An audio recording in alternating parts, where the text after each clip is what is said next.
พามาเบิ่งทางผู้ว่าทางจังคักเอ้าแม่นมักอีหยังก่อนนี่มักหยัง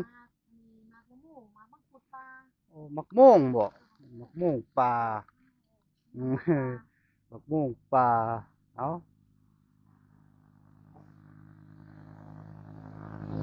เอ้า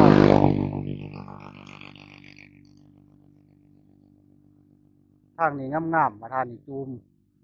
เฮ็ดไข่จูมเฮ็ดกอจูมเออมีทั้งจูม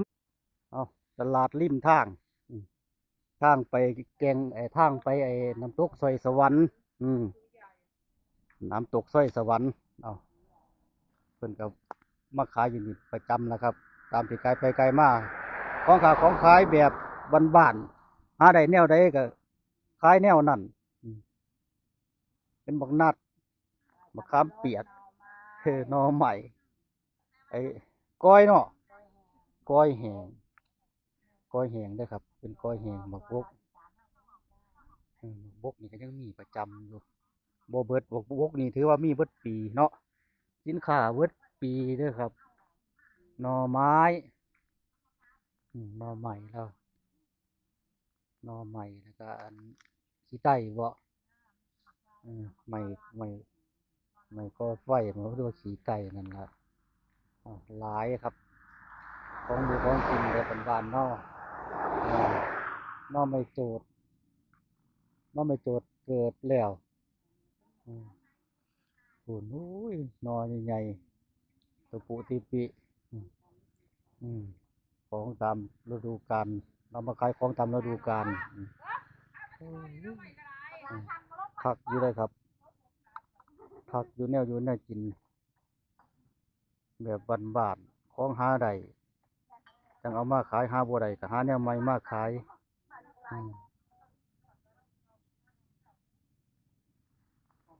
อืมบักบกขัว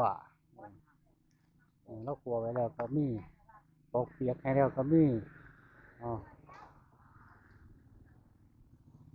ข้างนี้เป็นข้าวโพดปิ้งกล้วยปิ้งข้าวปิ้งอืมปิ้งฮอดลูกเพิง มีฮอดลูกพึ่งปิ้งอ้าวเฮ็ดละโงกด้วยครับเฮ็ดละโงกสดก็มีปิ้งก็มีเฮ็ดละโงกกำลังจูมว่ามันเบิดบ่เบิดเนาะบ่เบิดค่ะบ่เบิดบ่จะไหลเบิดมาโหลดมีตลอดเรื่อยออกมาเรื่อยๆค่ะๆบางวันที่18 19อันหลายไปใส่ก็เห็นเนาะของบ่ได้มาทางนี้จักเทื่ออยู่ไสค่ะยุทธการพุ่นหลาย คักดีๆเลยครับหลาคยนก็เรื่อยๆออกเรื่อยอืมปีนี้ปีฝนบ่ดีแต่ว่าๆเฮ็ดก็ออกมันก็เลยเป็นจังซี่เฮ็ดก็ออกดีเอาอันนี้เป็นเฮ็ดทานเนาะเฮ็ดพวกเฮ็ดทานเฮ็ดทานเฮ็ดกอแดงเอาแม่ค้าแล้วก็เมื่อยแล้วก็นอน มาบก เอมาอนอนนอนไปสักก่อนนอนนอนทาลูกค้าท่าลูกค้าทั้งน้ำก็มีอืมเห็นก็มีนอนท่าลูกค้าแล้วว่ามาบกก็นอนนั่นเป้งก็มีหน่อใหม่ก็เตาเป็นเตาเป็นหยังก็มีเด้อครับเฮ็ดกระด้างเฮ็ดบดก็ยังมีอยู่ก็ดับปูมักสุบอืม บ่มากินกับเขาด้วยค่ะ ปูมักเคยกินกับเขาวแล้วแม่นความเล่าวอืมเอานี่คือเก่าแล้วน่ะหลายโพดแนวอยู่แนวกินของแบบบ้านๆเฮาในทั่วในบักบกอ้าวตอก็มีนะเด้อตอตอนนี้ต้องเบิ่งค่ะเป็นเพิงเป็นตออืมอันช่วงหนึงหันพูดช่วงหนึงผู้เฒ่าเพิ่นสั่งเพิ่นป่วยเพิ่นอยากกินตอหาใส่ก็บ่ได้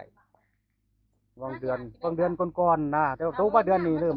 มจะมีแล้วอืม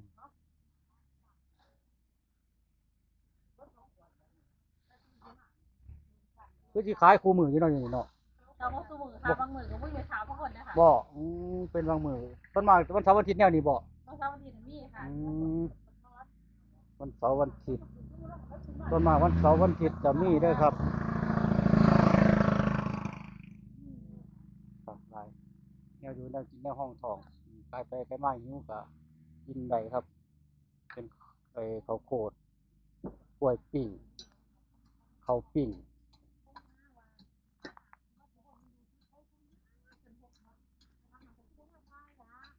อ้าวนี่จุ่ม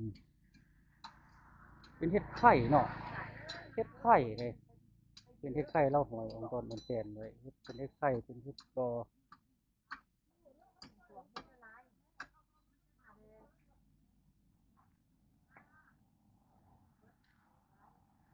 พามาเบิ่งข้างถึงทางจังคักเอ้าแม่นมักอีหยังก่อนนี่มักหยังโอ้มักม่วงบ่มักม่วงปลาอืมมักม่วงปลาเอ้า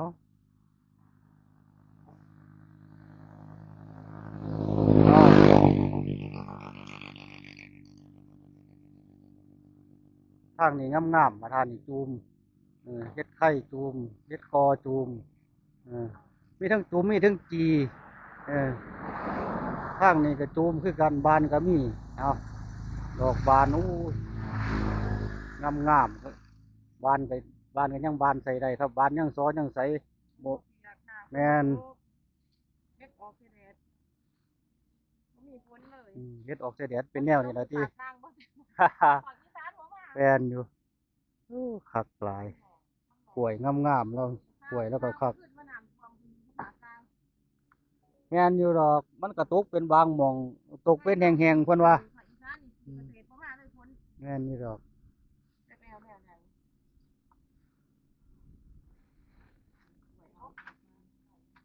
อ๋อ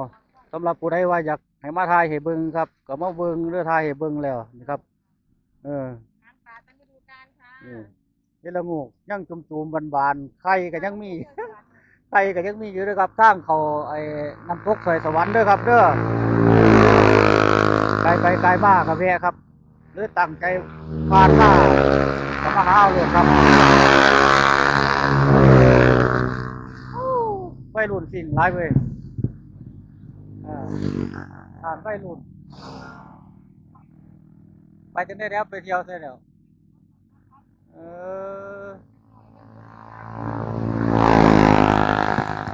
แล้วก็เด็กยังพอแล้วก็เด็กยังพอ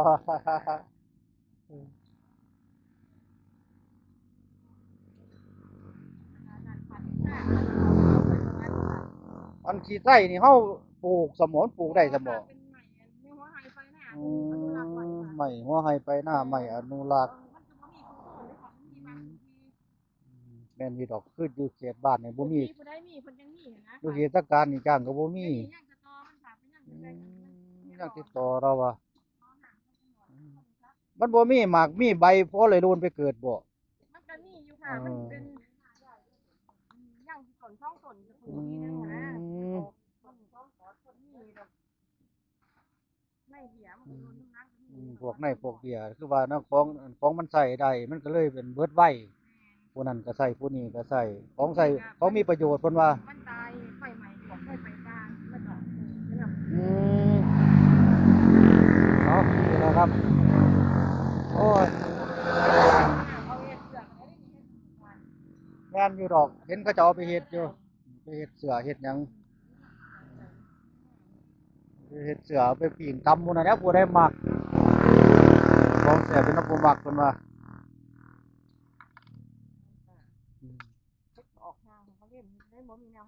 แม่นหาไปเห็นเล่มเอาโอ้ยเล่มก็เล่มก็ยังไข่อยู่ตัวมันยังได้อยู่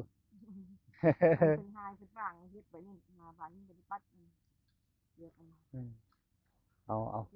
ผู้ใดอยากได้ครับมาน้ำตกสวยสวรรค์ตั้งใจมาหาโหลดครับกับ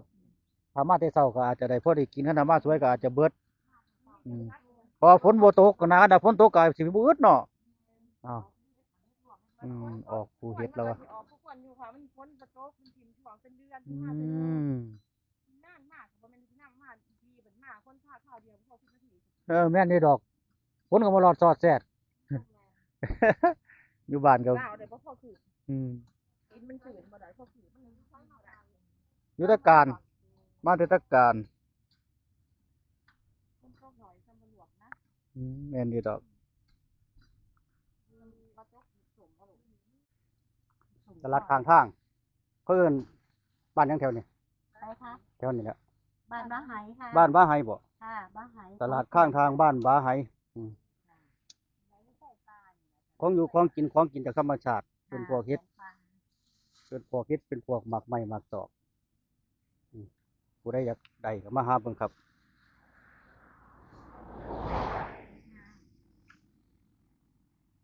เฮ็ดงามๆ งามตัวถึงสิบานก็งาม คนขายกับน้ำ นี่ครับเฮ็ดเพิ่นบานแต่ของงามยังงามอยู่ รถค่ะบ่ถือฝน เฮ็ดบ่ถือฝนกันแนวนี่ล่ะเนาะถึงสิบานก็ยังงามอยู่อันนี้ไข่นี่ขายจังได๋ไข่ 50 บาทค่ะ 50 บาทได้ตำอยู่ครับ คนหนึ่ง ได้ปนได้ตำอุ้ยอิ่มอยู่ดอกเอาผ้ายางเขาจะว่ามาไทยเบิ่งแนวว่าซั่นมีเฮ็ดอยู่บ่มาก็บ่มีแล้วเนาะบ่แม่นยามมันบ่แต่คันมาแต่เช้าพอได้กินเนาะถ้ามาแต่เช้าพอได้กินเพิ่นว่ามากินโน่นแล้วว่า คนละ50 บาท บักกินโน่นก็กินอยู่เรื่อยเรื่องของเรื่องมันบักกินโน่นก็กินอยู่เรื่อยอยู่อันพกตัวลอยที่ก็เอาอยู่เรื่อย ที่นู่นเมื่อขวดที่นู่นแดงเมื่อขวด วันนี้ก็ลอย พกตัวลอยเอาอยู่เรื่อยอยู่ผมบ่ถือจักเทื่อ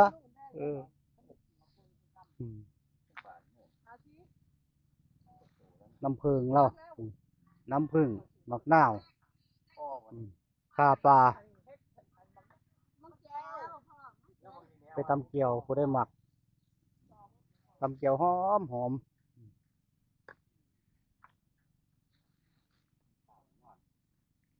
เฮ็ดละโงกบานแม่ค้าก็นอนท่าลูกค้าสิเป็นหยังเมื่อยก็นอน เมื่อยก็นอนเอ้าบ้านบ้าไห้เพิ่นว่ามีอยู่เด้อครับพอได้กินท่านเพิ่นว่ามาแต่เช้าหลายโพดนี่มาเที่ยงพอแห้งแล้วเนาะผู้ได้มักตำครับตำได้เด้ออันเฮ็ดละโงกบานเฮ็ดโปแดงก็บานแต่ว่าก็ยังงามคือเก่าหั่นล่ะเฮ็ดบ่มีฝนยังแข็งจนทดอยู่แล้วว่าซ้ำหากบก แข็งซ้ำหากบกแนวอยู่แนวกินแล้วก็มีเป็นน้ำเป็นไน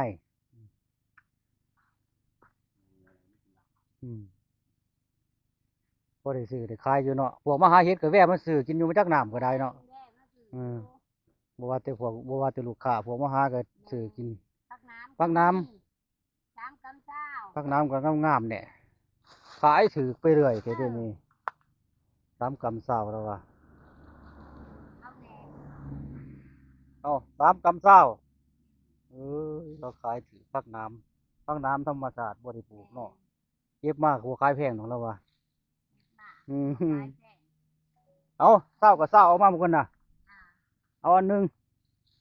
เอาจักเศร้าหนึงก่อนหาเงินก่อนว่าแต่เศร้ามีอยู่เงินก็ได้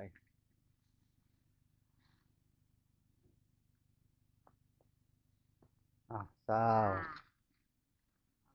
ค่ะ เลาะมือเดือย3-4 หอดเฮือนนี่ก็ได้ แม่มีใหญ่เห็นอยู่ ตะการพุ่นแล้ว ชายมัน เลาะมาตั้งแต่พุ่นอันบันคำบงพุ่น โอ้ เลาะโค้งมาพี่เดี๋ยวพาพี่พาน้องเลาะไปเรื่อยๆครับภาพบรรยากาศเก็บภาพบรรยากาศเพิ่นว่าให้มาถ่ายให้เบิ่งในเฮ็ดมันมีอยู่บ่เพิ่นสิมาหาซื้อเพิ่นว่าเอามาถ่ายให้เบิ่งนั่นล่ะมีอันแล้วสวยพอแห้ง สวยแล้ว เอา